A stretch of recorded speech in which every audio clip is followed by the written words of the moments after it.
Bonjour les amis et bienvenue sur votre chaîne pour une toute nouvelle vidéo. Envoi d'une mission de l'OTAN en Ukraine, la Russie met en garde contre une décision irréfléchie. Alors que la Pologne suggère l'envoi d'une mission de maintien de la paix de l'OTAN en Ukraine, la Russie met en garde contre tout acte irréfléchi de l'organisation militaire. L'envoi d'une mission de maintien de la paix composée de soldats de l'OTAN en Ukraine aurait pour conséquence un affrontement direct entre les forces de l'Alliance et de la Russie. C'est ce qu'a déclaré mercredi le ministre russe des Affaires étrangères Sergueï Lavrov lors de son intervention à l'Institut des Relations internationales du Moscou MGIMO. Nos collègues polonais ont déjà déclaré la tenue du prochain sommet de l'OTAN et la nécessité d'envoyer une mission de maintien de la paix en Ukraine.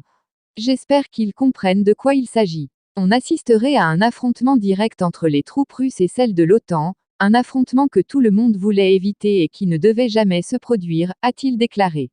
Selon Sergueï Lavrov, il n'est pas exclu que quand la Pologne propose d'envoyer une mission de maintien de la paix en Ukraine, elle souhaite ouvrir un QG à Lvov pour y rester par la suite. Pourquoi pas? Ils ont déjà eu ce genre d'idées par le passé et il ne s'agit pas uniquement d'idées, cela a existé auparavant, a-t-il rappelé. Un autre objectif de cet acte de provocation, selon Sergueï Lavrov, est d'envoyer également en Ukraine des bataillons en provenance des pays baltes. Nous devons garder notre sang-froid, a précisé Sergueï Lavrov.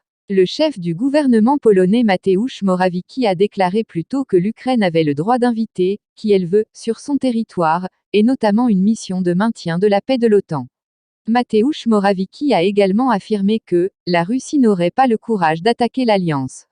Le 24 février, le président russe Vladimir Poutine a annoncé la tenue d'une opération militaire spéciale en Ukraine en réponse à l'appel à l'aide des dirigeants des républiques du Donbass.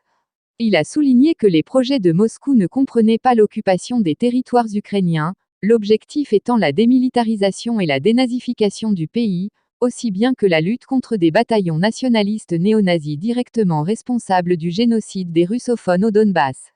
Merci de nous avoir suivis.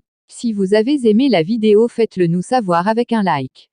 Laissez-nous vos points de vue et suggestions en commentaire. Et surtout n'oubliez pas de vous abonner et de sonner la cloche de notification pour ne rater aucune de nos vidéos.